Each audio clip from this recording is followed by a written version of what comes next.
तीनों को करना है, ठीक ठीक। आज जो हम देखने वाले हैं वह श्वसन देखने वाले हैं, श्वसन तंत्र,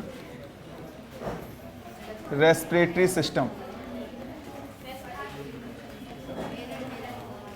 रेस्पिरेटरी सिस्टम। तो सबसे पहले हम जानिए कि श्वसन तंत्र होता क्या है, रेस्पिरेटरी सिस्टम क्या होता है, और देखेंगे कि रेस्पिरेटरी सिस्टम कार्य कैसे करता है। तो श्वसन तंत्र जैसे ही आता है, श्वसन तंत्र क्या होता है, तो रेस्पिरेटरी सिस्टम और श्वसन तंत्र वह तंत्र होता है जो हमारे शरीर में श्वसन के लिए, अर्थात श्वसन बेसिकली हम सांस ही बोलते हैं, सांस अर्थात गैसों के आदान प्रदान के लिए उत्तरदायी होता है, गैसों के आदान प्रदान के लिए उत्तरदायी होता है, वह होता है श्वसन तंत्र। अब इसमें श्वसन तंत्र, तंत्र जुड़ा हुआ है, मतलब ऐसा तंत्र है जो अंगों से निर्मित है। मतलब यदि कहीं भी किसी भी अंग में यदि या तो फिर सिस्टम में तंत्र जुड़ जाता है, उसका मतलब ये होता है कि वह अंगों से निर्मित होता है। मतलब यह समुच्चय है, श्वसन तंत्र जो है यह समुच्चय या तो समूह है अंगों का, समूह है अंगों का, अंगों का। तो पूछा जाता है कि श्वसन तंत्र क्या है, तो श्वसन तंत्र है जो श्वसन में सहायता करता है, गैसों के आदान प्रदान के लिए उत्तरदायी होता है। और पूछा जाता है कि श्वसन तंत्र किससे मिलकर बनता है, तो यह अंगों से मिलकर बनता है, चूंकि यह तंत्र है। अब हम देखते हैं कि श्वसन तंत्र कार्य कैसे करता है। तो कार्य बेसिकली यह जो संपन्न करता है, श्वसन तंत्र जो संपन्न करता है कार्य, ये जो प्रक्रिया संपन्न होती है ये 3 प्रकार से होती है, 3 स्टेप्स में होती है। जो श्वसन तंत्र की जो प्रक्रिया होती है संपन्न, प्रक्रिया होती है संपन्न, यह 3 स्टेप में होती है। फर्स्ट जो स्टेप होता है वह कहलाता है आपका बाह्य श्वसन, बाह्य श्वसन। दूसरा जो स्टेप कहलाता है वह कहलाता है गैसों का परिवहन, गैसों का परिवहन, मतलब transportation of the gases, transportation of gases. और तीसरा जो होता है वह होता है आंतरिक श्वसन, आंतरिक श्वसन।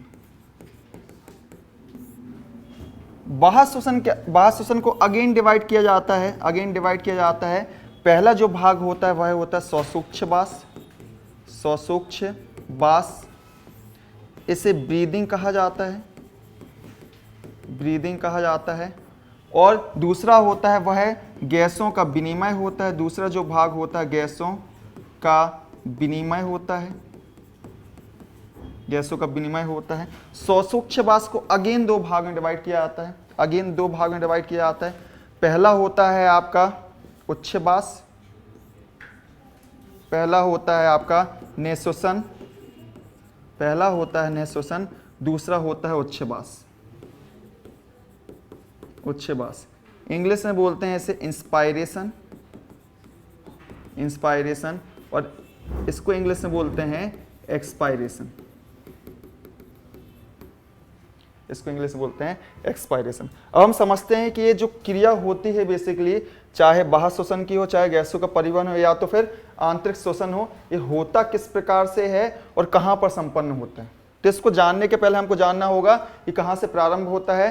तो हम देखते हैं कि कहाँ से प्रारंभ होता है, और अंगों के विषय में हम देखते हैं कि कहाँ से यह प्रारंभ होता है। तो जो बेसिकली श्वसन यदि स्टार्ट होता है, तो श्वसन स्टार्ट होता है हमारी नासा गुहा से स्टार्ट होता है, या तो मुख गुहा से स्टार्ट होता है। बेसिकली जो हमें श्वसन के लिए अंग दिया गया है वह नासा गुहा दिया गया है। तो पहला जो श्वसन के लिए अंग होता है वह होता है नासा गुहा। तो फर्स्ट अंग है जो नासा गुहा। सेकेंड जो अंग होता है, यहाँ से हम हमारे द्वारा जो सांस ली जाती है, या तो मुख के द्वारा जो सांस ली जाती है, या तो मुख के द्वारा जो सांस ली जाती है, वो जहाँ पर पहुँचती है वह कॉमन पार्ट होता है नासा गुहा का और मुख गुहा का, मुख गुहा का कॉमन पार्ट होता है। और इस कॉमन पार्ट को बोला जाता है फेरेनेक्स कहा जाता है, और फेरेनेक्स को हिंदी में बोला जाता है ग्रसनी, फेरेनेक्स को हिंदी में कहा जाता है ग्रसनी। देन जो सांस यहाँ पहुँचती है, इसके पश्चात सांस अंदर की ओर जाती है और अंदर की ओर जाती है तो एक अन्य पार्ट हमें मिलता है, इसको बोला जाता है लैरिंक्स, और लैरिंक्स को ही हिंदी में कहा जाता है स्वर यंत्र। स्वर यंत्र, स्वर यंत्र, स्वर यंत्र जो आपको यहां पर दिख रहा है स्वर यंत्र, स्वर यंत्र के ऊपर, स्वर यंत्र के ऊपर एक ढक्कन नुमा संरचना होती है, एक ढक्कन नुमा इस तरीके की संरचना होती है। इस संरचना को कहा जाता है एपिग्लोटिस, एपिग्लोटिस। और हमने देखा भी था जब मैंने आपको शायद से वीडियो दिखाया था, तो वीडियो में एपिग्लोटिस आपको देखा था, बिल्कुल हल्का सा होता है बिल्कुल, और जब आप खाना खाते हैं तो एपिग्लोटिस उसी के ऊपर खाना आता है और एपिग्लोटिस क्या हो जाता है, बंद हो जाता है। तो एपिग्लोटिस ऐसे हल्का सा बिल्कुल संरचना होती है, ढक्कन नुमा संरचना, जो अपने आप बंद हो जाती है जैसे ही खाना ऊपर से हमारा आता है, क्योंकि खाना हमारे द्वारा यहाँ से लिया जाता है और सांस भी हमारे चलती रहती है, तो खाना यहाँ से इस तरीके से इसके ऊपर आता है और इसको बंद कर देता है, और खाना पीछे की ओर एक नलिका होती है जिसे बोलते हैं ईसोफेगस, ईसोफेगस में चला जाता है। तो ये हमारा जो फूड हो गया, फूड का स्थान हो जाता है। पर अभी हम पढ़ क्या रहे हैं, अभी हम पढ़ रहे हैं सांस कि आपकी श्वसन कहाँ से जाती है, जो हमारे द्वारा गैसेस ली जाती हैं, ये एपिग्लोटिस ओपन होता है, और एपिग्लोटिस ओपन होने से हमारे जो लैरिंक्स के नीचे अंदर प्रवेश कर जाती हैं गैसेस। अब लैरिंक्स का कार्य अभी हमने देखा, वैसे कार्य देखा तो नहीं, बाकी कार्य स्पष्ट हो जाता है, इसके नाम से स्पष्ट हो जाता है कि कार्य क्या है, स्वर यंत्र। तो पूछा जाता है कि लैरिंक्स का कार्य क्या है, तो स्वर यंत्र का कार्य यह है कि आपकी साउंड प्रोडक्शन जो हम बात कर रहे हैं और किसी प्रकार की आवाजें प्रोड्यूस कर रहे हैं, वो किस कारण से होता है, इसी लैरिंक्स स्वर यंत्र के कारण होता है। इसके निकल जाने से आवाज खत्म हो जाती है, तो ये हमारे स्वर यंत्र के कारण होता है, लैरिंक्स के कारण होता है। देन यहां से जो गैसेस एंटर करती हैं लैरिंक्स के अंदर एंटर करती हैं। लैरिंक्स के नीचे यहां पर आपको दिख रहा है एक पाइप नुमा संरचना होती है। इस पाइप नुमा संरचना को बोला जाता है ट्रैकिया। इस पाइप नुमा संरचना को बोला जाता है ट्रैकिया, और इस ट्रैकिया को बेसिकली यदि हम देखते हैं तो इस ट्रैकिया को हिंदी में बोला जाता है श्वास नली। श्वास नली, ऐसी नली जो श्वास को अंदर प्रवेश करने के लिए जिम्मेदार होती है, वह श्वास नली कहलाती है। तो नाम से स्पष्ट है, जो आप सांस ले रहे हैं उसके अंदर प्रवेश करने के लिए जो नलिका है वो क्या है, आपकी श्वास नली है या तो ट्रैकिया है। इस ट्रैकिया में छोटे छोटे आपको यहाँ पर दिख रहे हैं, इस तरीके से संरचनाएं दिख रही हैं, इस संरचनाएं दिख रही हैं, ये छोटी छोटी उपास्थियां होती हैं। तो सबसे पहले क्वेश्चन यही आ जाता है कि उपास्थियां कहाँ उपस्थित होती हैं, तो उपास्थियां उपस्थित होती हैं ट्रैकिया में। उपास्थि कहाँ उपस्थित होती है, ट्रैकिया में उपस्थित होती है। तो ट्रैकिया में उपास्थि का कार्य क्या होता है, ट्रैकिया में उपास्थि का कार्य होता है कि ये ट्रैकिया को जो श्वास नली होती है उसको क्या होती है, सी शेप की होती है और जकड़े रखती है, पकड़े रखती है। पकड़े क्यों रखती है कि जब हम सांस बाहर छोड़ रहे हैं तो सांस बाहर छोड़ने के पश्चात हमारी नलिका कुछ समय के लिए खाली हो जाती है, तो उस समय के लिए क्या हो जाए, वो पिचके ना, मतलब वो चिपक ना जाए, उसको बचाने के लिए क्या होती है, वो उपास्थियां होती हैं जिसको पकड़े रखती हैं। तो उपास्थि के सबसे पहले तो यही पूछा जाएगा कि उपास्थि कहाँ उपस्थित होती हैं, तो उपास्थि ट्रैकिया में उपस्थित होती है। कार्य पूछा जाता है तो कार्य आपको पता है। अब ये ट्रैकिया जो होती है, श्वास नली ये होती है, ये जाती है हमारे थोरेसिक रीजन तक। थोरेसिक रीजन मतलब आपके बक्षीय भाग तक जाती हैं और बक्षीय भाग में जाके ये डिवाइड हो जाती हैं। ये डिवाइड हो जाती हैं, तो इन जो डिवाइड होती हैं इन डिवीजन को कहा जाता है ब्रोंकाई। इन डिवीजन को कहा जाता है ब्रोंकाई। बेसिकली हिंदी में यदि हम बोलते हैं तो इसको श्वास नली बोला तो इसको बोला जाता है श्वासनिका। इसको बोला जाता है हिंदी में श्वासनिका कहा जाता है ब्रोंकाई को। ये अपने अपने लंग्स की ओर प्रवेश कर जाती हैं, जैसे आपको ये दिख रहा है, ये लंग्स की ओर प्रवेश कर जाती हैं। लंग्स की ओर प्रवेश करके चूंकि इनकी मोटाई और ज्यादा होती है तो फिर से डिवाइड होना स्टार्ट कर देती हैं, फिर से डिवाइड होना स्टार्ट करती है। जैसे आपने देखा कि फिर यहाँ डिवाइड हो गई, फिर यहाँ डिवाइड हो गई, फिर यहाँ डिवाइड हो गई, फिर से डिवाइड होना स्टार्ट करती है। और डिवाइड होने के पश्चात इनको बोला जाता है ब्रोंक्यूल्स। ये दिख रहा है आपको, इनको कहा जाता है ब्रोंक्यूल्स। ए डिवीजन के पश्चात जो बनती है इसको कहा जाता है ब्रोंक्यूल्स। तो यहां पर हमको क्या मिला, ब्रोंकाई मिली।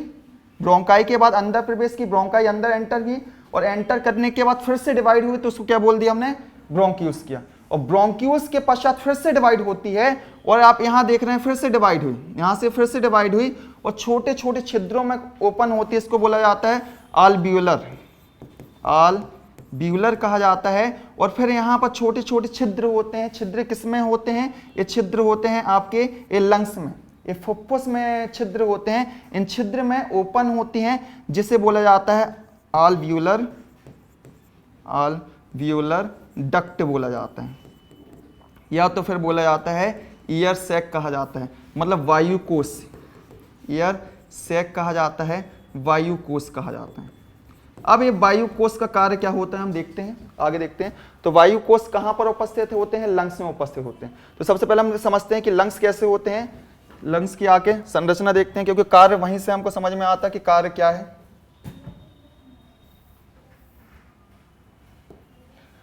अब ये जो लंग्स होते हैं, सबसे पहले तो लंग्स होते हैं, ये पूछा जाता है कि इनमें से कौन सा बड़ा लंग्स होता है, कौन सा छोटा लंग्स होता है। तो सबसे पहले हमको आंसर यही मिल जाता है कि लंग्स, जो लंग्स होते हैं आपके, लंग्स को ही हिंदी में फुफ्फुस कहा जाता है। हिंदी में फुफ्फुस कहा जाता है। इसे ही फेफड़ा कहा जाता है, इसे ही फेफड़ा कहा जाता है। और लंग्स का कार्य क्या होता है, रंग इनका कैसा होता है? तो इनका रंग होता है हल्का गुलाबी रंग का होता है, हल्का गुलाबी रंग का ये होते हैं। सेकेंड, इनकी संरचना कैसी होती है? तो इनकी संरचना होती स्पंजनुमा संरचना होती है, स्पंजनुमा संरचना होती है इनमें स्पंजनुमा संरचना ऐसी संरचना होती है कि इनके यदि फूंक मार के फुला दिया जाए तो ऐसे फुग्गे जैसे, बिल्कुल मतलब बलून जैसे क्या हो जाते हैं, फूल जाते हैं।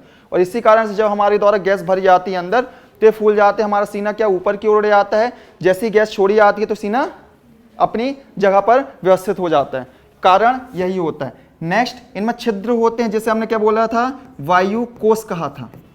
इनमें छिद्र होते हैं, इनमें वायु कोश कहा था, या तो फिर हमने बोला था alveolar कहा था। तो हमको यह याद रखना है कि alveolar कहाँ पर उपस्थित होते हैं। तो alveolar ईयर सैक कहाँ पर उपस्थित होते हैं? तो हमारे लंग्स के पास उपस्थित होते हैं। देन इनकी संख्या कितनी होती है? तो इनकी संख्या लगभग 300 करोड़ पर लंग्स में होती है। पर लंग्स में यदि हम इनकी संख्या देखते हैं तो 300 करोड़ इनकी संख्या होती है। देन अब जो लंग्स होते हैं हमारे, यहां से इंपॉर्टेंट क्वेश्चन निकल के आता है कि लंग्स कैसे स्थित होते हैं। तो लंग्स जो स्थित होते हैं एक झिल्ली के अंदर स्थित होते हैं। यहां से एक झिल्ली होती है, एक झिल्ली होती है। इस झिल्ली को बोला जाता है प्लीयूरल झिल्ली, प्लीयूरल मेम्ब्रेन कहा जाता है, प्लीयूरल मेम्ब्रेन कहा जाता है। तो इस झिल्ली को हमें याद रखना है कि प्लीयूरल मेम्ब्रेन कहाँ उपस्थित होती है। तो प्लीयूरल मेम्ब्रेन हमारे लंग्स के चारों ओर उपस्थित होती है, जो लंग्स को बड़े मतलब एक्सपेंड करने तथा श्रिंक होने के लिए जिम्मेदार होती है। प्लीयूरल मेम्ब्रेन के अंदर एक द्रव भी उपस्थित होता है, जिसे प्लीयूरल फ्लूइड कहा जाता है। एक द्रव उपस्थित होता है, यहाँ पर लिख रहा हूं मैं, प्लीयूरल फ्लूइड कहा जाता है, जो उसे एक्सपेंड होने के लिए फ्लेक्सिबिलिटी प्रोवाइड करता है। यहाँ से यहाँ तक पहुँचेगा तो इसके लिए फ्लेक्सिबिलिटी प्रोवाइड करता है, प्रोटेक्शन प्रोवाइड करता है प्लीयूरल फ्लूइड। तो सबसे इंपॉर्टेंट जो हमको याद रखना है, सबसे इंपॉर्टेंट कि प्लीयूरल मेम्ब्रेन कहाँ उपस्थित होती है। तो प्लीयूरल मेम्ब्रेन हमारे लंग्स को सुरक्षित रखती है।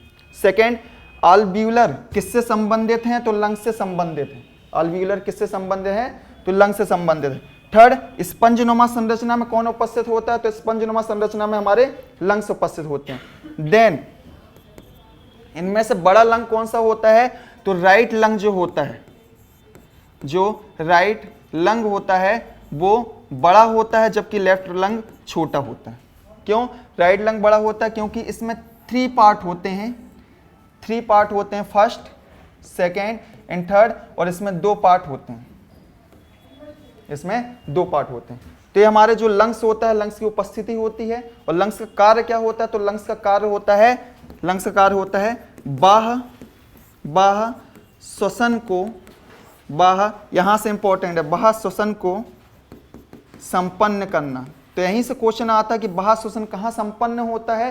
तो बाह्य श्वसन हमारे लंग्स में संपन्न होता है। और कैसे होता है अभी हम देखते हैं। तो बाह्य श्वसन हमारे लंग्स में संपन्न होता है। अब देखते हैं जो लंग्स होते हैं, क्योंकि सबसे इंपॉर्टेंट कार्य हमारा लंग्स का है। लंग्स के नीचे एक पट्टेनुमा संरचना होती है, जिसे बोलते हैं डायफ्राम। ये पट्टेनुमा संरचना होती है, डायफ्राम। तो लंग्स की पोजीशन जो चेंज होती है, आकार जो चेंज होता है, किस प्रकार से चेंज होता है? ये चेंज जो होता है डायफ्राम के कारण होता है। तो हम देखते हैं डायफ्राम की स्थिति, ये लिखा, डायफ्राम की स्थिति और कार्य देखते हैं। तो लंग्स के नीचे एक पट्टेनुमा संरचना होती है,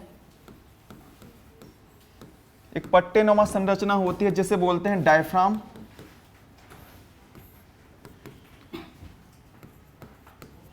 पट्टेनुमा संरचना जिसे बोलते हैं डायफ्राम। यही डायफ्राम होता है जो आपके लंग्स की पोजीशन को, जो लंग्स बड़े हो रहे हैं या तो छोटे हो रहे हैं, जब हम सांस ले रहे हैं तो बड़े हो रहे हैं, जब सांस छोड़ रहे हैं तो वो अपनी जगह में व्यवस्थित हो रहे हैं, मतलब श्रिंक हो रहे हैं। ये इस डायफ्राम की उपस्थिति के कारण ही होता है। तो जो निर्भरता है, मतलब उत्तरदायी है लंग्स की फेफड़ों के आकार परिवर्तन के लिए, और आकार परिवर्तन के लिए तो उत्तरदायी है। पर यदि नॉर्मल शिथिल अवस्था में है, नॉर्मल अवस्था में तो इसका आकार क्या होता है, तो नॉर्मल अवस्था में तो इसका आकार जैसा दिख रहा है गुंबदाकार। तो नॉर्मल अवस्था में जो हम यहां दिख रहा है ना, ऐसा गुंबदाकार, इस तरीके से गुंबदाकार दिख रहा है। तो नॉर्मल अवस्था में जो डायफ्राम का आकार होता है वह होता है गुंबदाकार। जो आकार होता है नॉर्मल अवस्था में यह गुंबदाकार होता है। अब यहां से हम कार्य स्टार्ट कर रहे हैं कि कार्य जो प्रक्रिया हमने देखी, प्रक्रिया किस प्रकार से होती है। तो प्रक्रिया हम देखना स्टार्ट कर रहे हैं कि प्रक्रिया किस प्रकार से होती है।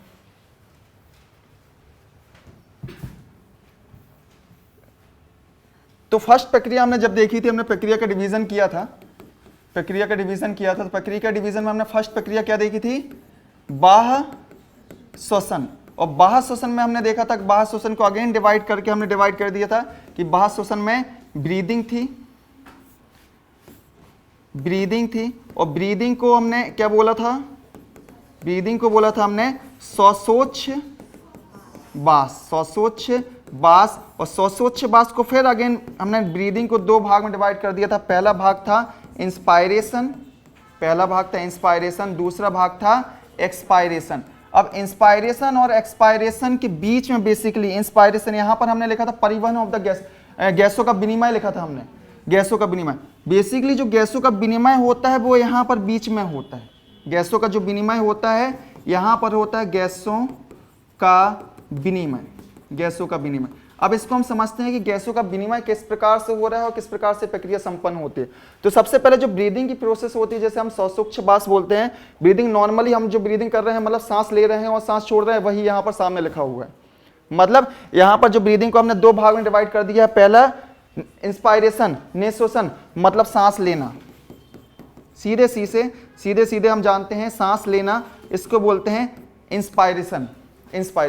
जब सांस लेते हैं तो होता क्या है, जब भी आप खुद इसको फील करें, यदि आप सांस ले रहे हो, एक लंबी सांस भरोगे तो आपका सीना क्या हो जाएगा, ऊपर की ओर जाएगा, और यहां से जो पेट होगा थोड़ा अंदर की ओर जाएगा, जो स्टमक होगा थोड़ा अंदर की ओर जाएगा। अब अंदर की ओर जाता है, इसका मतलब क्या होता है कि यहां से सीना ऊपर की ओर गया है, तो आपका जो लंग्स है, लंग्स ऊपर की ओर खिंच रहे हैं। आपका लंग्स इतना साइज है और पहुंच कहां गया, इतनी साइज में पहुंच गया, और सेम ये वाला भी लंग्स भी पहुंच गया। यहां से डायफ्राम क्या होता है, डायफ्राम फ्लैट हो जाता है। तो क्वेश्चन पूछा जाता है कि इंस्पायरेशन की प्रोसेस में डायफ्राम की स्थिति कैसी होती है। तो डायफ्राम की स्थिति कैसी हो जाती है, फ्लैट हो जाती है, मतलब चपटा हो जाता है डायफ्राम। तो इंस्पायरेशन की प्रोसेस में जो डायफ्राम होता है, यहीं पर लिख लें, जो डायफ्राम हो जाता है इंस्पायरेशन की प्रोसेस में, यहां पर लिखना है इस तरीके से, डायफ्राम होता है, ये चपटा हो जाता है। अब देखो यहां से डायफ्राम चपटा हुआ, तो यहां से जो डायफ्राम यहां इसके टच में था, इसको भी खींच के नीचे तक लाया, तो आकार कैसा हो गया, फेफड़ों का आकार बढ़ गया ना। अब फेफड़ों का आकार बढ़ गया तो उसमें जो गैसेस थी, गैसेस कम हो गई। अब गैसेस कम हो गई तो जो बाहरी गैसेस, उनका दबाव ज्यादा होने के कारण वो क्या हो जाएंगी, एंटर कर जाएंगे अंदर। तो आपकी प्रोसेस कौन सी हो जाएगी, सांस आपने ले ली, इस कंडीशन में आपने क्या कर लोगे, सांस ले लोगे। यदि ऐसा हो, आपके अंदर भी गैसेस समान हो और बाहर भी गैसेस समान हो, तो सांस अंदर जाएंगी क्या, आपकी जो गैसेस बाहर थी वो अंदर जाएंगी क्या। ये दोनों तरफ प्रेशर यदि समान हो, इस तरीके से भी, इस साइड से भी लगने वाला प्रेशर समान हो, इस साइड से भी लगने वाला प्रेशर समान हो, तो गैसेस अंदर जाएंगी क्या, नहीं जाएंगी। तो बस अंदर गैसों के प्रवेश होने के लिए गैसों का अंदर दबाव होना कम होता है, जिससे गैसें प्रवेश कर जाती है, और यही प्रोसेस कहलाती है आपकी डायफ्राम प्रोसेस कहलाती है इंस्पायरेशन। और डायफ्राम कैसा हो जाता है, चपटा हो जाता है। क्लियर। तो यहां पर हमने आपको इसलिए समझाया कि आपको कभी रटने की जरूरत नहीं है कि चपटा हुआ था कि कैसा हुआ था, इतना बस याद कर लेना है। यदि इंस्पायरेशन की प्रोसेस हुई, निश्वसन की प्रोसेस हुई, मतलब आपने सांस ली है जिसमें आपका सीना ऊपर की ओर आया है, यहां सीना ऊपर की ओर आया है तो डायफ्राम नीचे की ओर जाएगा। आकार बढ़ाना है ना, तो आकार बढ़ाने के लिए डायफ्राम नीचे की ओर, तो मतलब चपटा हो जाएगा। अभी गुंबदाकार है फिर चपटा हो जाएगा। सेकेंड प्रोसेस में क्या होगा, अब इंस्पायरेशन की प्रोसेस में नेक्स्ट क्वेश्चन क्या आता है कि इनमें गैसेस कौन कौन सी आती है, तो पूरी जो यदि हम देखते हैं वायु पूरी अंदर जाएगी। वायु क्या होती है, मिश्रण होती है गैसों का, हाँ मिश्रण होती है गैसों का। अब इसमें कौन कौन सी गैसेस होती हैं, तो इनमें गैसेस होती हैं बेसिकली नाइट्रोजन होती है, दूसरी होती है आपकी ऑक्सीजन होती है, तीसरी होती है कार्बन डाइऑक्साइड होती है। नाइट्रोजन की कितना परसेंट होता है, 78 टू 79%, नाइट्रोजन होता है 21%, ऑक्सीजन होता है और 0.03% क्या होता है, कार्बन डाइऑक्साइड होता है। क्लियर, ये गैसेस प्रवेश करती हैं हमारे शरीर के अंदर। अब सेकेंड प्रोसेस में क्या होता है, सेकेंड प्रोसेस है आपकी एक्सपायरेशन। उसके बीच में एक प्रोसेस होती है गैसों का विनिमय, बीच में प्रोसेस होती है। तो ये वाली जो गैसेस होती हैं, सबसे पहले इंपॉर्टेंट याद कर लो, इतना ये याद कर लें आप कि इंस्पायरेशन की प्रोसेस में एंटर क्या करती हैं और कितने परसेंटेज एंटर करते हैं। कार्बन डाइऑक्साइड की कितनी मात्रा पर एंटर हो रही है, आपके ऑक्सीजन की कितनी मात्रा एंटर हो रही है और N2 कितनी मात्रा एंटर हो रही है। तो जो वायु में उपस्थित है वही एंटर हो रहा है, बस इतना। क्लियर, पूछा जाता है कि एक्सपायरेशन में कितनी मात्रा बाहर जाती है एक्सपायरेशन में। तो अभी हम एक्सपायरेशन करने से पहले एक्सचेंज ऑफ द गैसेस कर लें। तो जैसे हमने गैसेस ली, यहां से गैसेस यहां से कहां पहुंची, यहां पर पहुंची। लंग्स में होता है ब्लड, होता है बेसिकली ब्लड होता है, और यहां पर होता है शुद्धिकरण। और जो ब्लड होता है उस ब्लड में होती है कार्बन डाइऑक्साइड की मात्रा होती है, कार्बन डाइऑक्साइड की मात्रा होती है। तो सबको पता है जब हम गैस बाहर निकालते हैं तो क्या कार्बन डाइऑक्साइड बाहर निकलती है, और हम लेते बेसिकली क्या है, ऑक्सीजन लेते हैं। ठीक है, तो ऑक्सीजन जब यहां पर अंदर गई, यहां पर ऑक्सीजन अंदर गई, तो यहां पर ब्लड के साथ क्या है, कार्बन डाइऑक्साइड, ब्लड के साथ है कार्बन डाइऑक्साइड।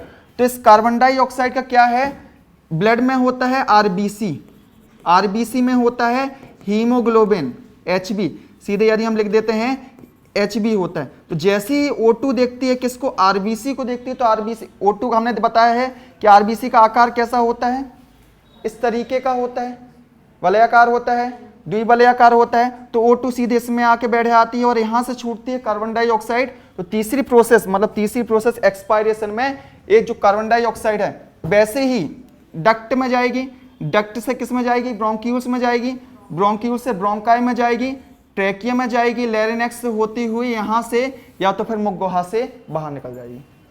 क्लियर, इस तरीके से गैसेस एक्सचेंज हो जाती है और बाहर निकल जाती है। तो यहाँ प्रोसेस में जब एक्सपायरेशन की प्रोसेस होती है तो एक्सपायरेशन की प्रोसेस में कितनी गैसेस बाहर निकलती है, इंस्पायरेशन में हमने कितनी ली, इस तरीके से 3 ली।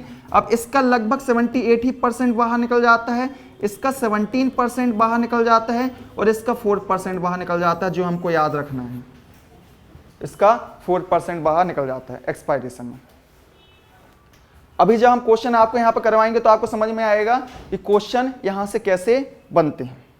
ठीक है, तो यहाँ पर जो बेसिक थ्योरी है, बेसिक थ्योरी हम आपको समझा रहे हैं, पॉइंट वाइज नहीं समझा रहे हैं कि मतलब फैक्ट वाइज, क्योंकि फैक्ट वाइज फिर आपको रटने की कोशिश करना पड़ेगा कि रटते रहो, और वो फिर आप रट तो पाओगे नहीं। और रटने की प्रोसेस यदि आपको सरल लगती है तो वैसे भी करवा सकते हैं, पर मेरे हिसाब से ये प्रोसेस सबसे अच्छी होती है याद करने की। क्योंकि यदि आप कभी किसी को, छोटे भाई या बहन को समझाना भी चाहें तो वो आराम से समझा सकते हैं, पता है, बेसिक नॉलेज है। ठीक है, अब आ जाते हैं हम किसमें, आगे की प्रोसेस में आ जाते हैं। तो आगे की प्रोसेस कौन सी होती है, सबसे पहले यहाँ पर स्वच्छवास पूरा हुआ। क्लियर, हाँ, विनिमय भी हो गया, गैसों का विनिमय भी हो गया। सेकेंड प्रोसेस होती है जब यहाँ पर कौन सी गैस पहुंच गई है, यहाँ पर गैस पहुंच गई है, O2 गैस पहुंच गई है। ठीक है, इसके साथ कार्बन डाइऑक्साइड गैस भी आई थी, है ना, कार्बन डाइऑक्साइड गैस भी आई थी। तो O2 और कार्बन डाइऑक्साइड गैसों का क्या होगा, परिवहन। यहाँ तो है नहीं है कि अभी रखा रह जाएगा, यहाँ पर, यहाँ तक बस पहुंचाना था, तो हमें पहुंचाना है। इसके बीच में होता है, ये दोनों लंग्स के बीच में होता है हार्ट, ये बीच में होता है हार्ट। ठीक है, दोनों लंग्स के बीच में होता है हार्ट। अब जो ये जो गैसेस हैं Hb, O2 गैस, O2 ने किसके साथ, Hb के साथ HbO2 बना लेती है, ऑक्सी हीमोग्लोबिन बना लेती है। O2 के साथ Hb के साथ O2 क्या बना लेती है, ऑक्सी हीमोग्लोबिन बना लेती है। और कार्बन डाइऑक्साइड ब्लड में होता है प्लाज्मा, और सोडियम होती है तो पोटेशियम होते है उसके साथ प्रवाहित होती है। तो हम देखते हैं कि प्रवाह किस प्रकार से हो रहा है, परिवहन किस प्रकार से हो रहा है। तो नेक्स्ट आता है आपका गैसों का परिवहन, गैसों का परिवहन। तो नेक्स्ट जो प्रोसेस है सेकंड वाली, गैसों का परिवहन। तो गैसों का परिवहन जो होता है, तो बेसिक हमें जो दो गैसें प्राप्त हुई हैं, वो एक प्राप्त हुई है O2 प्राप्त हुई है, दूसरी प्राप्त हुई है CO2 प्राप्त हो रही है। इन दो गैसों का परिवहन सबसे इंपॉर्टेंट रहता है और पूछा जाता है। तो सबसे पहले जो परिवहन होता है वो O2 का परिवहन होता है, O2 का परिवहन। क्योंकि O2 तो हमें हर अंग में पहुंचाना है। यहाँ यदि टिश्यू है तो टिश्यू, यहाँ सेल यहाँ है तो यहाँ सेल में पहुंचाना है, हर सेल में। क्योंकि हर सेल में O2 पहुंचेगी तो क्या होगा, ऑक्सीडाइजेशन होगा, तो एनर्जी प्रोड्यूस होगी, और एनर्जी प्रोड्यूस होगी तो हम चल फिर सकेंगे, और हमारे जितने अंग हैं, चाहे हाथ हो चाहे पैर हो, उसको कार्य कर सकेंगे। ठीक है, उससे कार्य ले सकेंगे हम। तो सबसे पहले O2 का परिवहन। तो O2 का परिवहन हमने देखा जैसे कि वहां पर लंग्स में आई कौन, O2 आई, किसके साथ, Hb के साथ जुड़ गई और बना लिया ऑक्सी हीमोग्लोबिन HbO2। यह एक अस्थायी यौगिक होता है, अस्थायी यौगिक होता है, अस्थायी यौगिक होता है। अब अस्थायी यौगिक क्यों होता है, क्योंकि O2 बस जुड़ी ही इसलिए है उसके साथ, क्यों, क्योंकि जहां सेल में पहुंच गई और छोड़ दे इसको, यदि उसी के साथ जुड़ी रह जाएगी तो फिर निकल नहीं पाएगी, तो O2 का तो कार्य नहीं हो पाएगा, तो बस केवल जुड़ी बस रहने का कार्य करता है। देन होता है कार्बन डाइऑक्साइड का परिवहन, कार्बन डाइऑक्साइड का परिवहन। एक परिवहन पूछा जाता है किस प्रकार से ऑक्सीजन का परिवहन होता है या तो कार्बन डाइऑक्साइड का परिवहन होता है। तो कार्बन डाइऑक्साइड का परिवहन जैसे हमने देखा, इतना याद कर लो, सबसे पहले ब्लड है, ये हमारा पूरा ब्लड है। तो ब्लड में आरबीसी है, आरबीसी है, आरबीसी आई क्या हमारे पास O2 आई और CO2 आई। O2 किस में जुड़ी, आरबीसी में जाके O2 जुड़ी, और CO2 किस में जाएगी, प्लाज्मा में जाएगी। ये है आपका प्लाज्मा, प्लाज्मा, और प्लाज्मा में ही है सोडियम है और पोटेशियम है, सोडियम एंड पोटेशियम है। तो ऑक्सीजन किसको अटैक करेगी, सीधे आरबीसी पर अटैक करेगी। क्लियर। कार्बन डाइऑक्साइड किस पर अटैक करेगी, प्लाज्मा पर अटैक करेगी। तो मतलब ब्लड के दोनों पार्ट, ब्लड किससे मिलकर बना होता है, बेसिकली आरबीसी से मिलकर बना होता है। बेसिक हम देख रहे हैं, डब्ल्यूबीसी भी रहता है, प्लेटलेट्स भी रहता है, पर जो भी हम काम है उसको देख रहे हैं, आरबीसी से मिलकर बना होता है प्लाज्मा से। तो O2 ने आरबीसी पर अटैक किया और कार्बन डाइऑक्साइड ने किस पर अटैक किया, प्लाज्मा जो बचा, और सोडियम और पोटेशियम पर। तो प्लाज्मा के साथ सबसे पहले परिवहन किसके साथ होगी, कार्बन डाइऑक्साइड, पहला परिवहन होगा प्लाज्मा के साथ, प्लाज्मा के साथ। तो पूछा जाएगा कि कार्बन डाइऑक्साइड का परिवहन किसके साथ होता है, तो पहला किसके साथ होता है, प्लाज्मा के साथ, और ये लगभग 7% होता है, लगभग 7% होता है। सेकेंड परिवहन प्लाज्मा के बाजू में ही हमें दिख रहा है क्या, सोडियम और पोटेशियम दिख रहा है। तो सोडियम एंड पोटेशियम के बाइकार्बोनेट के साथ, बाइकार्बोनेट के साथ। और यह परिवहन सबसे, यहां पर याद क्या रखना, जो हम बोल रहे हैं उसको याद रखना, किसके साथ होता है, बाइकार्बोनेट। क्योंकि यदि ऑप्शन में आया तो कार्बोनेट भी आएगा, बाइकार्बोनेट भी आएगा, और पूछा जाएगा कि सबसे ज्यादा किसके साथ होगा, तो प्लाज्मा भी ऑप्शन में आएगा, कार्बोनेट भी आएगा, बाइकार्बोनेट भी आएगा, या तो तीनों आ जाएगा। तो सबसे ज्यादा किसके साथ हो रहा है, इसको ध्यान में रखना है, बाइकार्बोनेट के साथ होता है, और ये लगभग होता है 60 to 70%, 70%। तीसरा जो परिवहन होता है, तीसरा परिवहन होता है कार्ब अमीनो यौगिक के रूप में, यौगिक के रूप में। तीसरा परिवहन होता है कार्ब अमीनो यौगिक के रूप में। तो इस प्रकार से जो गैसों का परिवहन, गैसों का परिवहन हो रहा है, संपूर्ण शरीर में हो रहा है, और पहुंचाना है हमें इंपॉर्टेंट रूप से, यदि महत्वपूर्ण रूप से पहुंचाना है तो किसको पहुंचाना है, ऑक्सीजन को पहुंचाना है। बाकी से हमें लेना देना नहीं है, क्यों, क्योंकि हमको आंतरिक शोषण करना है। अब जब आंतरिक शोषण करना है तो हमें ऑक्सीजन की रिक्वायरमेंट होगी। क्लियर। तो बाह्य शोषण कंप्लीट कहां हुआ था, क्वेश्चन आता है बाह्य शोषण कंप्लीट हुआ तो कहां कंप्लीट हुआ था बाह्य शोषण, फेफड़ों में बाह्य शोषण कंप्लीट हुआ था, वहां पर एक्सचेंज हो गया था, बाह्य शोषण वहां पर कंप्लीट हुआ था। अब जो कंप्लीट हो रहा है, कंप्लीशन जो हो रहा है वह होता है, तीसरा पार्ट होता है, वो कहलाता है आपका आंतरिक आंतरिक श्वसन। आंतरिक श्वसन, अब आंतरिक श्वसन कहाँ होगा? गैसों में। अब हमारा समझिए, इसमें फ्लो हो रहा है, आपकी ऑक्सीजन फ्लो हो रही है, ठीक है। ये आपकी क्या है? बेसिकली आर्टरी है, आर्टरी है, बेसिकली आर्टरी है। आर्टरी कहाँ पहुंचेगी? बेसिकली पहुंचती कहाँ है आर्टरी? क्या ले जाना होता है? कार्य ही होता है कि ऑक्सीजन को ले जाना। यहाँ ब्लड फ्लो हो रहा है, और ब्लड किसके फॉर्म में फ्लो हो रहा है? HbO2 के फॉर्म में फ्लो हो रहा है। शुद्ध रक्त को ले जाना होता है ना, तो शुद्ध रक्त को ले जा रही है, कहाँ ले जा रही है? ये ले जा रही है बेसिकली, हमें पहुंचाना है कहाँ? सेल तक, कोशिका तक पहुंचाना है, कोशिका। क्योंकि हमको पता है कोशिका से निर्मित होता है क्या? टिश्यू, ठीक है। कोशिका से क्या निर्मित होता है? टिश्यू। ऊतक निर्मित होता है, ऊतक से निर्मित क्या होता है? अंग, और अंग से निर्मित क्या होता है? आपका तंत्र निर्मित होता है। ये हमको पता है। ऊतक से कोशिका से ऊतक, ऊतक से अंग, अंग से निर्मित होता है तंत्र। यदि हमने कोशिका को एनर्जी दे दी, यदि हमने कोशिका को एनर्जी दे दी, तो पता है कि तंत्र तक मिल जाएगी एनर्जी।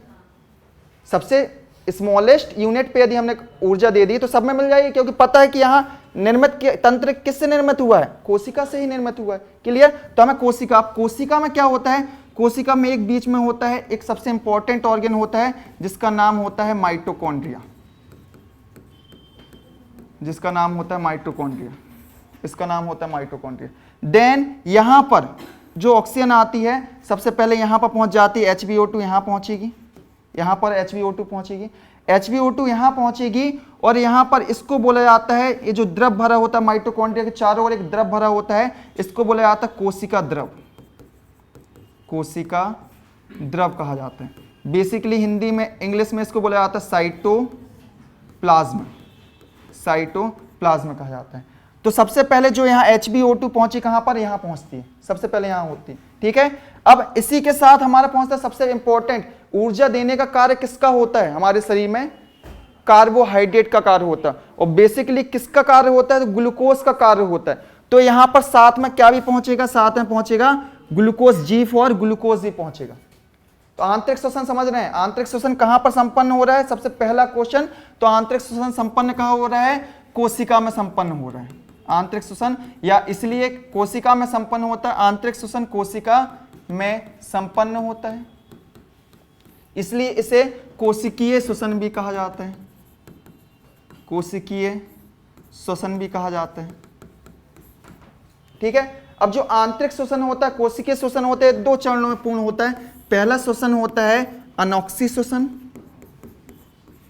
अनॉक्सी श्वसन, और दूसरा जो भाग होता है वह होता है ऑक्सी श्वसन, ऑक्सी श्वसन। अनॉक्सी श्वसन जो होता है इसे एनाएरोबिक कहा जाता है, एनाएरोबिक कहा जाता है। इसमें फर्स्ट अनॉक्सी श्वसन में इसे एनाएरोबिक कहा जाता है। तो सीधे आपको पहला तो क्वेश्चन यही है कि किसे एनाएरोबिक के नाम से जाना जाता है? तो किसे एनाएरोबिक के नाम से जाना जाता है? अनॉक्सी श्वसन को एनाएरोबिक के नाम से जाना जाता है। क्लियर? देन सेकेंड होता है कि यह अनॉक्सी लिखा है, मतलब ऑक्सीजन की अनुपस्थिति में, तो इसमें ऑक्सीजन की अनुपस्थिति में श्वसन होता है। इसमें जो श्वसन होता है वो कैसा होता है? ऑक्सीजन की अनुपस्थिति में ये श्वसन पूर्ण होता है। क्लियर? देन अब ऑक्सी श्वसन में आ जाते हैं। तो ऑक्सी श्वसन कहाँ है? जिसमें इसे बोला जाता है एरोबिक्स। इसके लिए पहला क्वेश्चन है कि एरोबिक श्वसन किसे कहा जाता है? तो इसे एरोबिक कहा जाता है। क्लियर? सेकेंड, इसमें ऑक्सीजन की अनुपस्थिति है, तो इसमें ऑक्सीजन की क्या होगी? उपस्थिति होगी। इसमें ऑक्सीजन की उपस्थिति होती है। अनॉक्सी श्वसन, तीसरा अनॉक्सी श्वसन में आ जाइए। तीसरा यदि हम देखते हैं अनॉक्सी श्वसन में आ जाइए। तीसरा यदि हम देखते हैं अनॉक्सी श्वसन में आते हैं, तो अनॉक्सी श्वसन जो होता है यह कोशिका द्रव में पूर्ण होता है, कोशिका द्रव में पूर्ण होता है, कोशिका द्रव में पूर्ण होता है। अब कोशिका द्रव मतलब साइटोप्लाज्म में होता है, साइटोप्लाज्म पूर्ण होता है। जबकि ऑक्सी श्वसन जो होता है ये पूर्ण होता है आपका माइटोकॉन्ड्रिया में पूर्ण होता है, माइटोकॉन्ड्रिया में पूर्ण होता है। तो आपके यहां पर ये तीन तीन जो दिख रहे हैं यही आपके तीन तीन क्वेश्चन हैं, मतलब 6 पॉइंट यहीं पर हो जाते हैं आपके, 6 क्वेश्चन यहीं से निकल के आ जाते हैं। देन अब कोशिका द्रव में जो पूर्ण होता है अनॉक्सिक श्वसन, इसमें क्या घटना होती है उसको हम समझते हैं। तो सबसे पहले यहाँ पर क्या पहुंच गया, ग्लूकोज पहुंच गया। यहाँ पर हमने साइटोप्लाज्म में जो था वहां क्या पहुंचा दिया था, ग्लूकोज पहुंचा दिया था कोशिका द्रव में। इसको समझ रहे हैं, अब हम इसको समझ रहे हैं, क्लियर। और क्या पहुंचा दिया था, ऑक्सीजन पहुंचा दिया था। पर कभी कभी जब उपस्थिति नहीं होती, ऑक्सीजन की उपस्थिति नहीं होती, तो यहीं पर ग्लूकोज से हमको एनर्जी तो चाहिए, एनर्जी चाहिए, तो होगा अनॉक्सी श्वसन होगा। अनॉक्सी श्वसन में क्या होगा ये देखते हैं। अनॉक्सी श्वसन होगा कहां पर होगा, साइटोप्लाज्म में। साइटोप्लाज्म मतलब यहां पर अनॉक्सी श्वसन होगा। अब अनॉक्सी श्वसन में क्या होगा कि हमारे पास ग्लूकोज है, ग्लूकोज है, ग्लूकोज को यदि ऑक्सीजन नहीं मिलेगी तो यह स्वयं टूट जाएगा, क्योंकि इसको टूटना है, ऊर्जा देने का इसका कार्य है, अपना कार्य करेगा। और क्या करेगा, यह स्वयं टूट जाएगा और बना देगा पायरुविक एसिड, जिसका फॉर्मूला होता है 2 पायरुविक एसिड के अणु बना देगा, C3O6O3। यहां से टूटा और क्या बना दिया, 2 पायरुविक एसिड के अणु बना दिया। तो पहला क्वेश्चन यहीं से निकल के आ जाता है कि अनॉक्सी श्वसन में या तो किस श्वसन में ग्लूकोज के एक अणु से टूटकर पायरुविक एसिड के 2 अणु का निर्माण होता है, या तो फिर ग्लूकोज के टूटने से किसका निर्माण होता है, तो पायरुविक एसिड का निर्माण होता है, पायरुविक एसिड का निर्माण होता है। ग्लूकोज के टूटने से, एक अणु के टूटने से पायरुविक एसिड का निर्माण होता है। और पायरुविक एसिड का निर्माण कहां हो रहा है, साइटोप्लाज्मा में, क्लियर। देन पायरुविक एसिड के साथ क्या बनेगा, पायरुविक एसिड के साथ बनेगा ऊर्जा, जो हमें रिक्वायर्ड है, जो हमें रिक्वायर्ड है। नेक्स्ट क्वेश्चन इसी ऊर्जा से क्वेश्चन आएगा कि ऊर्जा कितने एटीपी ऊर्जा मुक्त होती है, तो 2 एटीपी ऊर्जा मुक्त होती है। कितने एटीपी ऊर्जा मुक्त होती है, 2 एटीपी ऊर्जा मुक्त होती है। अब यहां से हमको यही पता चल गया 2 एटीपी ऊर्जा मुक्त होती है। अब तीसरा क्वेश्चन यहीं से आएगा, मतलब नेक्स्ट क्वेश्चन जो भी क्वेश्चन है वो यहीं से आएगा कि एटीपी का फुल फॉर्म क्या होता है। हाँ, एटीपी का फुल फॉर्म क्या होता है, तो इकाई होती है किसको, ऊर्जा मापन की इकाई होती है, इसका फुल फॉर्म होता है adenosine, adenosine triphosphate, phosphate, adenosine triphosphate. तो तीसरा चौथा जो क्वेश्चन आ रहा है वो क्वेश्चन यहीं से आ जाएगा। तो सबसे पहले अनॉक्सी श्वसन हुआ का पहला क्वेश्चन क्या है, अनॉक्सी श्वसन कहां हुआ, साइटोप्लाज्म। किसकी अनुपस्थिति में हुआ, ऑक्सीजन की अनुपस्थिति में हुआ। अनॉक्सी श्वसन में ग्लूकोज के टूटने से क्या बना, पायरुविक एसिड बना। और पायरुविक एसिड के कितने अणु बने, 2 अणु बने। 2 अणु पायरुविक एसिड के बने और ऊर्जा के कितने अणु बने, 2 एटीपी ऊर्जा के अणु बने, क्लियर। देन इसके पश्चात क्या आता है, इतना लिखा, इतना हुआ, ठीक है। आगे देखो, इसके पश्चात क्या है, अब जो पायरुविक एसिड के अणु बन जाएंगे बेसिकली, मतलब ग्लूकोज के टूटने से पायरुविक एसिड के अणु बने, पायरुविक एसिड के अणु बने। और यदि अभी भी ऑक्सीजन का इस्तेमाल नहीं हो रहा, मतलब ऑक्सीजन की अनुपस्थिति है, तो पायरुविक अणु फिर से टूटेगा और बना देगा आपका लैक्टिक अम्ल, जो नेक्स्ट क्वेश्चन है आपका, लैक्टिक अम्ल। तो पायरुविक अम्ल के टूटने से क्या बनता है, लैक्टिक अम्ल बनता है। एक क्वेश्चन ये वाला हो गया। नेक्स्ट क्वेश्चन ये हो गया कि आपके शरीर में तनाव और खिंचाव की अवस्था उत्पन्न होती है। जब बहुत ज्यादा आप वर्कआउट कर लेते हैं तो एक दर्द महसूस होता है। तो दर्द किस अम्ल के कारण महसूस होता है, तो ये दर्द किस अम्ल के कारण महसूस होता है, लैक्टिक अम्ल के कारण महसूस होता है। तो आपके शरीर में खिंचाव या तनाव महसूस होता है, तनाव महसूस होता है या दर्द महसूस होता है, वो किस अम्ल के कारण होता है, तो वो लैक्टिक अम्ल के कारण होता है, क्लियर। एक क्वेश्चन आया हुआ क्वेश्चन भी है और आपके सामने भी है। तो लैक्टिक अम्ल के कारण शरीर में खिंचाव और तनाव होता है। जब आप जैसे यदि जिम में ही वर्कआउट कर रहे हैं, बहुत वर्कआउट कर रहे हैं, अब सही तरीके से आपको जो ग्लूकोज है या तो ऑक्सीजन की फुलफिल नहीं हो पा रही है, नहीं मिल पा रही है, तो क्या हो रहा है, पायरो जो आपके पास ग्लूकोज है वही टूट के क्या बन रहा है, आपको पायरुविक एसिड में निर्माण हो रहा है। और पायरुविक एसिड के बाद क्या बन रहा है, लैक्टिक अम्ल। तो धीरे धीरे क्या वो खिंचाव आपको महसूस होने लगेगा, क्लियर। देन ये होता किसमें है, ये होता है जंतुओं में। हाँ, ये होता है जंतुओं में, क्लियर। बेसिकली जंतुओं में ये पायरुविक अम्ल किसमें कन्वर्ट हो जाता है, लैक्टिक अम्ल। पर जब यदि हम प्लांट की बात करते हैं, पादप की बात करते हैं, पादप की बात करते हैं, पादप, तो ये लैक्टिक जो पायरुवेक एसिड होता है, पायरुवेक एसिड कन्वर्ट हो जाता है यह एथिल एल्कोहल में, एथिल एल्कोहल में। पादप में एथिल एल्कोहल में कन्वर्जन हो जाता है। पादप में जो पायरुवेक अम्ल का, पायरुवेक एसिड का कन्वर्जन होता है वो किस में हो जाता है, एथिल एल्कोहल में, जबकि जंतुओं में किस में हो रहा है, लैक्टिक अम्ल में हो रहा है। तो सीधे सीधे क्वेश्चन आते हैं कि जंतुओं में किस में कन्वर्जन होता है, तो लैक्टिक अम्ल बनता है पायरुवेक अम्ल के टूटने के पश्चात, या तो पादप में क्या बनता है पायरुवेक अम्ल के टूटने के पश्चात, एथिल एल्कोहल बनता है। ये सीधे सीधे आपके पॉइंट ले लो, फैक्ट ले लो, क्वेश्चन ले लो, जैसे आप याद रखना चाहें आपका यही क्वेश्चन है और यही आंसर है। क्लियर। देन यहां तो इसी प्रोसेस को, जिसमें क्या है, ग्लूको टूटी है ना, क्या बोला है, ग्लूको टूटी है, इसी प्रोसेस को कहा जाता है glyco, next question, glycolysis. Glycolysis, कहीं भी लाइसिस वर्ड यूज होता है उसका मतलब ही क्या होता है, टूटना, टूटना। तो यहां पर साफ दिख रहा है ग्लूको, तो ग्लूको का टूटना की घटना को क्या बोला जाता है, ग्लाइकोलाइसिस। क्लियर।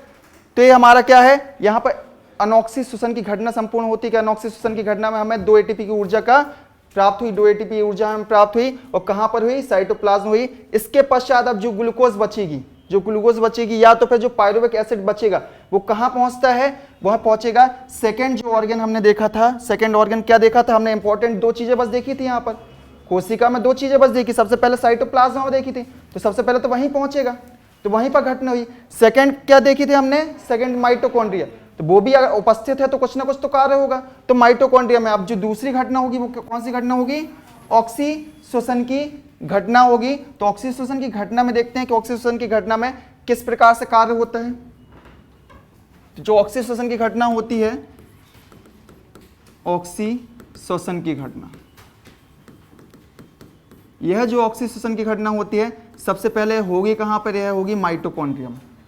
ठीक है, तो माइटोकॉन्ड्रिया में होगी। अब जो जितना बचा हुआ ग्लूकोज था या तो पायरुवेक एसिड था वो कहां पहुंच गया, पायरुवेक एसिड या तो ग्लूकोज है वो पहुंच गया माइटोकॉन्ड्रिया में। क्लियर। यहां पर ऑक्सीजन ही पहुंच गया, ऑक्सीजन में, क्योंकि घटना ही कौन सी हो रही है, ऑक्सीश्वसन की घटना। तो पहला क्वेश्चन ही है, क्वेश्चन है कि ऑक्सीश्वसन की घटना कहां संपूर्ण होती है, तो माइटोकॉन्ड्रिया में संपूर्ण होती है, माइटोकॉन्ड्रिया में संपूर्ण होती है। अब इस माइटोकॉन्ड्रिया में होगा क्या, इस माइटोकॉन्ड्रिया में जो हमको प्राप्त हुआ था C6H12O6, बेसिकली जो ग्लूकोज है वो ऑक्सीश्वसन की घटना करने ही जा रहा है, पर यदि ऑक्सीजन वहां पर उपलब्ध नहीं हुई तो अनॉक्सी श्वसन की घटना से भी आपको क्या दे देता है, ऊर्जा दे देता है। क्लियर। पर इसमें है जब ग्लूकोज यहां पहुंच गया है, ऑक्सीजन ही पहुंच गया है, तो क्या करेगा, O2 उसके साथ जुड़े आएगा और क्या दे देगा, CO2 दे देगा प्लस H2O दे देगा प्लस क्या दे देगा, ऊर्जा दे देगा। क्लियर। CO2 दे देगा, H2O दे देगा और क्या दे देगा, ऊर्जा दे देगा। और जो ऊर्जा है, ये ऊर्जा पूछी आई कितने एटीपी, तो 36 एटीपी ऊर्जा देगा। कितनी ऊर्जा देगा, 36 एटीपी ऊर्जा देगा, और सबसे अधिक ऊर्जा यहीं पर हमें प्राप्त होगी। और यह जो ऊर्जा होगी, यह ऊर्जा होगी मतलब 36 एटीपी, यही हमारे कार्य करने के लिए और हमें जो कार्य के लिए ऊर्जा प्राप्त होती है, बेसिक ऊर्जा यही ऊर्जा होती है, 36 एटीपी ऊर्जा होती है। देन यहां पर जो ऑक्सीश्वसन की घटना हो जाएगी, यहां पर ऑक्सीश्वसन की घटना होगी, 36 एटीपी ऊर्जा हमें मुक्त हो जाएगी, मिल जाएगी। और चूंकि यहां पर ऑक्सीश्वसन की घटना हो रही है, हमें सबसे अधिक ऊर्जा मिल रही है, इसलिए माइटोकॉन्ड्रिया को बोला जाता है ऊर्जा house of the cell. Mitochondria को बोला जाता है मतलब energy powerhouse of the cell, powerhouse of the cell.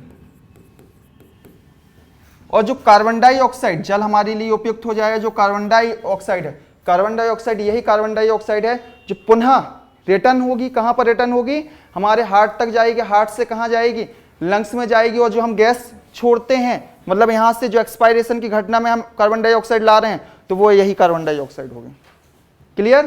तो यहाँ जो सेल में बनी है यही रिटर्न होगी, और हमारे लंग्स के थ्रू जाएगी और लंग्स से बाहर हो जाएगी। क्लियर? तो ये हमारी संपूर्ण ऑक्सीकरण की घटना भी संपूर्ण होती है, उसके साथ हमारा श्वसन भी संपूर्ण होता है। एक बार पुनः हम देखेंगे इसको कि हुआ क्या और इसको हम समाप्त करेंगे। तो सबसे पहले हमने देखा कि श्वसन क्या है, तो श्वसन को हमने समझा कि श्वसन क्या है, गैसों का आदान प्रदान है, गैसों का परिवहन है और गैस आपके ग्लूकोज का ऑक्सीकरण ही श्वसन है। क्लियर? नेक्स्ट तंत्र देखा, तो तंत्र क्या होता है, समूह है किसका, अंगों का ये समूह है। नेक्स्ट यदि हमने देखा कि कितने चरणों में पूर्ण होता है, तो 3 चरणों में पूर्ण होता है। पहला बाह्य श्वसन होता है, सेकंड गैसों का परिवहन होता है, थर्ड आंतरिक श्वसन होता है। बाह्य श्वसन मतलब जो आपके लंग्स में पूर्ण हो जाता है, बाह्य श्वसन मतलब जो आपके लंग्स में पूर्ण हो जाता है। सिंपल सी बात है, बाह्य श्वसन वही श्वसन है जो आप गैस अंदर ले रहे हैं या तो बाहर छोड़ रहे हैं। सिंपल श्वसन की बात ही आती है तो आप इतना याद रखो कि आप सांस ले रहे हो वही श्वसन है। अब गैसों को जब अंदर लेंगे तो गैसों को अंदर लेंगे तो क्या हो रहा है, डायफ्राम कितना कैसा हो रहा है, फ्लैट हो रहा है, सीना आपका बाहर की ओर आ रहा है, मतलब आपकी गैसों का अंदर प्रवेश हो रहा है। श्वसन में कितनी गैसेस, कौन कौन सी गैसेस जा रही हैं, नए श्वसन में जो गैसेस जा रही हैं कौन कौन सी गैसेस जा रही हैं, बेसिकली हमने देखा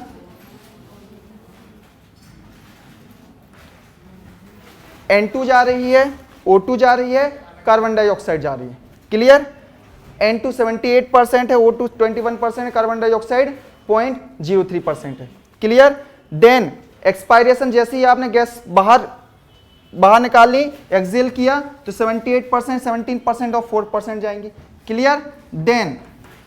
देन यदि हम देखते हैं कि जो गैसें पहुंच गई उनका परिवहन तो जरूरी है, वहीं तो थोड़ी ना रखी रहेंगी, तो बस गैसों का परिवहन, ऑक्सीजन का परिवहन कैसे होगा, ऑक्सीजन का परिवहन हीमोग्लोबिन के साथ होगा। क्लियर? कार्बन डाइऑक्साइड का परिवहन कैसे होगा, कार्बन डाइऑक्साइड का परिवहन 3 रूपों में होगा, प्लाज्मा के साथ होगा, दूसरा सोडियम और पोटेशियम के बाइकार्बोनेट के साथ में होगा, तीसरा कार्ब अमीनो यौगिक के रूप में होगा। तीसरा किस रूप में होगा, कार्ब अमीनो यौगिक के रूप में होगा। चौथा नेक्स्ट हम देखते हैं कि अब जब गैसों का परिवहन होगा तो कहां पहुंच गई गैसेस, कोशिका तक पहुंच गई। तो कोशिका में किस प्रकार से होगा, जैसे आंतरिक श्वसन कहा जाएगा, अनॉक्सी श्वसन होगा और ऑक्सी श्वसन होगा।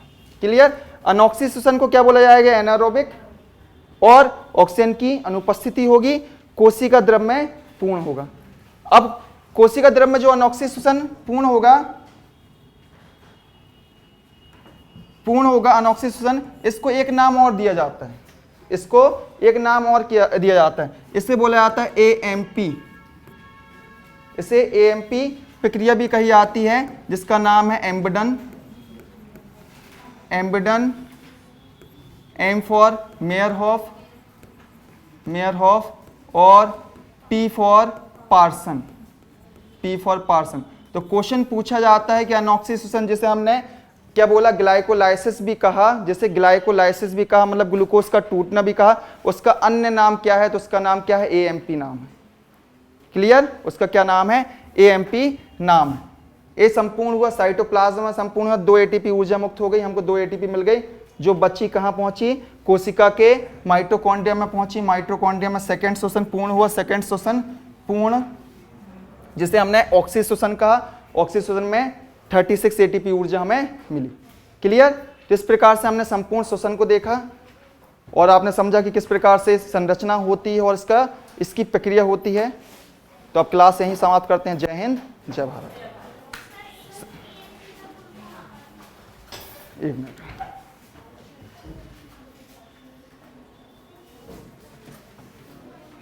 एम्बेडन, मेयरहॉफ एंड